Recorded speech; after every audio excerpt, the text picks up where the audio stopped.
शहर को अतिक्रमण मुक्त और व्यवस्थित बनाने के लिए प्रशासन का क्लीन सिटी अभियान दूसरे दिन भी जारी रहा। बुधवार को अशोकनगर कलेक्टर आदित्य सिंह ने स्वयं गांधी पार्क से लेकर रेलवे स्टेशन रोड तक के अतिक्रमण क्षेत्र का पैदल निरीक्षण किया। निरीक्षण के दौरान अव्यवस्था देख कलेक्टर ने दुकानदारों को सामान हटाने के लिए महज 1 घंटे का समय दिया। जैसे ही समय सीमा समाप्त हुई, कलेक्टर के निर्देश पर प्रशासन के बुलडोजर ने अवैध निर्माणों को ढहाना शुरू कर दिया। रेलवे स्टेशन रोड पर जैसे ही प्रशासन का पीला पंजा पहुंचा तो दुकानदारों में हड़कंप मच गया। लोग आनन फानन में सड़क पर फैला अपना सामान दुकानों के अंदर समेटते नजर आए। गौरतलब है कि नगर पालिका द्वारा पिछले कई दिनों से दुकानदारों को अतिक्रमण हटाने की चेतावनी दी जा रही थी, लेकिन सख्ती न होते देख कई दुकानदारों ने इसे गंभीरता से नहीं लिया था। निरीक्षण के दौरान कलेक्टर आदित्य सिंह ने स्पष्ट लहजे में कहा कि शहर की यातायात व्यवस्था और सुंदरता से खिलवाड़ करने वालों पर कार्रवाई जारी रहेगी। उन्होंने कहा, अतिक्रमण किसी का भी हो, प्रशासन का पीला पंजा सभी पर समान रूप से चलेगा। अक्सर देखा जाता है कि अतिक्रमण विरोधी कार्रवाई के दौरान जनप्रतिनिधि और नगर पालिका अध्यक्ष दूरी बनाए रखते नजर आते थे, लेकिन बुधवार को पहली बार नपा अध्यक्ष खुद कार्रवाई के दौरान मौजूद रहे। उन्होंने दुकानदारों से अपनी सीमा में रहकर व्यापार करने की अपील भी की। अध्यक्ष ने शहरवासियों से इस मुहिम में साथ देने का आह्वान करते हुए कहा कि जल्द ही हाथ ठेले वालों के लिए स्थान चिन्हित कर उन्हें व्यवस्थित किया जाएगा ताकि शहर सुंदर दिख सके। देखिए, पहले तो मैं स्पष्ट कर दूं, यह पूरी कार्रवाई जिला प्रशासन की है और नगरीय क्षेत्र में है तो स्वाभाविक रूप से नगर पालिका के सहयोग के साथ अतिक्रमण की कार्रवाई होती है। लेकिन यह भी सही है कि पूर्व में कलेक्टर महोदय के साथ बैठक हुई थी हमारी नगर पालिका परिषद ने। अशोकनगर में जो अव्यवस्थित व्यवस्था है, ट्रैफिक वगैरह यातायात की जो असुविधा होती थी, उस दृष्टि से कई बार विचार हुआ था। जिला प्रशासन ने बात की थी तो हमने उनसे आग्रह किया था कि नगर में जो अस्थायी अतिक्रमण है, स्थायी तो लगातार टूट ही रहा है। जिस तरह शिकायतें प्राप्त होती है, जन सुनवाई में आती हैं, तो वो प्रशासन का काम है। लेकिन शहर में इंदिरा पार्क से गांधी पार्क, इंदिरा पार्क से स्टेशन रोड, इंदिरा पार्क से एचडीएफसी से राजमाता चौराया, अस्पताल चौराया, यह सारे अव्यवस्थित हो गए थे। अस्थायी ठेले खड़े रहते हैं। हालांकि ठेले वालों के लिए हमारी जिम्मेदारी है कि वो छोटे छोटे व्यापारी हैं, रोजी रोटी का उनको संकट रहता है, उनको हटाएं तो उनको व्यवस्था करनी पड़ेगी।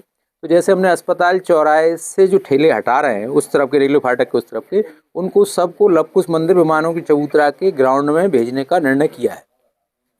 दूसरे, हमने अशोकनगर को व्यवस्थित करने के उद्देश्य से जिला प्रशासन जो कार्रवाई की है, उसमें आम जनता से हम सहयोग चाहते हैं कि नगर आपका है, सुंदर बनाइए, हम सब एक होकर इस शहर को सुंदर बनाएं। और जो ठेले वाले या अन्य जो हैं, जो छोटे रोजगार हैं, उनको व्यवस्थित करने का काम हम लोगों के द्वारा किया जा रहा है। बीते 2 दिनों से हम लोग देख रहे हैं कि अस्थायी जो अतिक्रमण है उस पर बुलडोजर चल रहा है। तो नगर पालिका इस मामले में ध्यान क्यों नहीं रखती कि जब अतिक्रमण हो रहा होता है उस समय अतिक्रमण को होने न दिया जाए, जिसके चलते लोगों का नुकसान भी ना हो। मैं इस बात से संतुष्ट हूँ। मैं भी ये बात कई बार कह चुका हूँ कि जब अतिक्रमण होता है तब हमारी आंखें बंद हो जाती हैं, और जब वो 10-5 साल 15 साल निकल जाते, वो स्थायी हो जाता है, तब हम उनको तोड़ते हैं। तो एक तो परिवार टूटता है, बेरोजगार होता है। लेकिन इस दृष्टि से हमने भी निर्णय किया है कि अभी पहली तो ऐसी स्थानों पर अतिक्रमण ना होने दें जिससे बाद में किसी का दिल और मन दुखता है। लेकिन इस पूरी व्यवस्था में हम सहयोग चाहते हैं, और हम जो ठेले वाले हैं जो बीच रोड पर खड़े रहते हैं, उनको व्यवस्थित करने का काम कर रहे हैं। रेलवे फाटक के उस तरफ का कर दिया, इस तरफ का भी 1 आध दिन में कर देंगे। रही बात, हम बस दुकानदारों से यही आग्रह है कि आप अपना सामान दुकान के बाहर जमा लेते हैं। जब आप दुकान का सामान बाहर जमा लेते हैं और कोई ग्राहक आपके पास आता है तो वो और दूर मोटरसाइकिल खड़ी कर लेता है, तो इससे आवागमन में असुविधा होती है और प्रशासन कार्रवाई करता है। हमने जिला प्रशासन से, आज मैंने खुद ने भी कलेक्टर साहब के साथ मार्केट में घूमकर प्रयास किए कि बहुत सारे अधिक लोगों के नुकसान ना हो, और क्योंकि हम सब एक ही शहर के बासिंदे हैं, एक साथ रहना है। आज मैं नगर पालिका अध्यक्ष हूँ, कल दूसरा होगा। किसी को नुकसान करने का, किसी को दुख पहुँचाने का नगर पालिका का, न जिला प्रशासन का कोई उद्देश्य है। हम शहर को सुंदर व्यवस्थित बनाने की दिशा में काम कर रहे हैं, इसलिए सब लोग सहयोग करें, अपनी दुकानों का सामान बाहर ना रखें ताकि वाहन खड़े होने में व्यवस्था हो।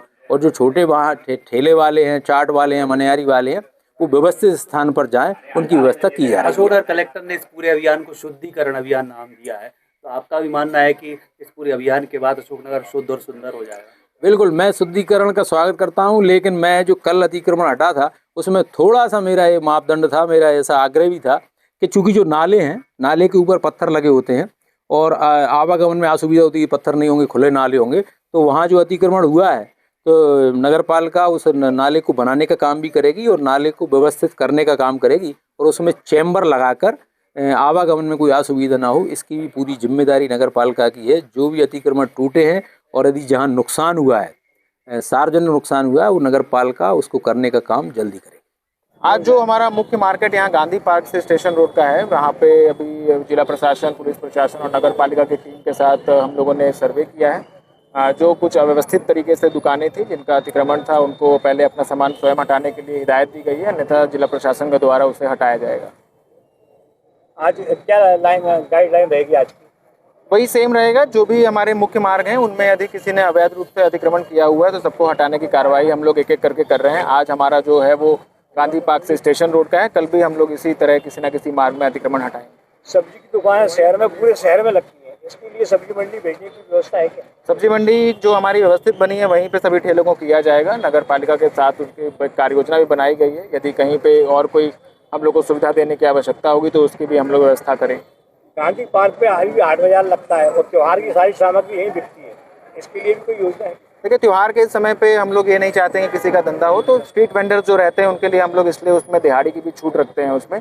बट अन्यथा अगर कभी ऐसा रहता है तो समुचित व्यवस्था के साथ हम लोग अपने सभी ठेलों को और जो स्ट्रीट वेंडर्स हैं उनको हम लोग शिफ्ट करेंगे। तो पक्के अतिक्रमणकारियों के खिलाफ भी कोई कार्रवाई की जाएगी? पक्के अतिक्रमण भी आपने कल देखे होंगे, कल पक्के भी टूटे हैं मेरे ख्याल से, आप सब लोग वहाँ पे थे भी। आज भी अगर ऐसा कोई अतिक्रमण रहता है जो पक्का है उसको भी हटाएंगे। सर मेन मार्केट की जो गली है वो भी सर बहुत पतली है सर, उसमें भी बहुत ज्यादा अतिक्रमण है सर। उसमें सभी जगहों पे, जैसे आपको पता है कि एक दिन में एक जगह पे हम लोग पॉइंट को फोकस करते हैं, उसको क्लियर करने के बाद अगले दिन में करेंगे। जब तक पूरे शहर का नहीं हो जाएगा तब तक हम लोग इस कार्रवाई को चालू नगर रखेंगे। पालिका के मुख्य नालों पर अतिक्रमण है, क्या ये पक्का अतिक्रमण कभी हटेगा कि नहीं हटेगा? बिल्कुल हटेगा, है ना। आपने देखा है कल से मुहिम चालू हुई है और हर जगह पे हम लोग अतिक्रमण हटाएंगे। अतिक्रमण हटने के बाद सर फिर से अतिक्रमण देखिए, व्यवहारिक है अतिक्रमण को, ऐसा है कि कुछ अस्थायी अतिक्रमण बार बार आता है तो उसके लिए नगर पालिका की तरफ से हमारी प्रशासन के साथ एक टीम सतत निगरानी करेगी और कि बार बार उसमें अतिक्रमण ना हो। सिर्फ अस्थायी अतिक्रमण हटाए जाएंगे, स्थायी अतिक्रमण भी हटाए जाएंगे? दोनों हटाए जाएंगे, दोनों।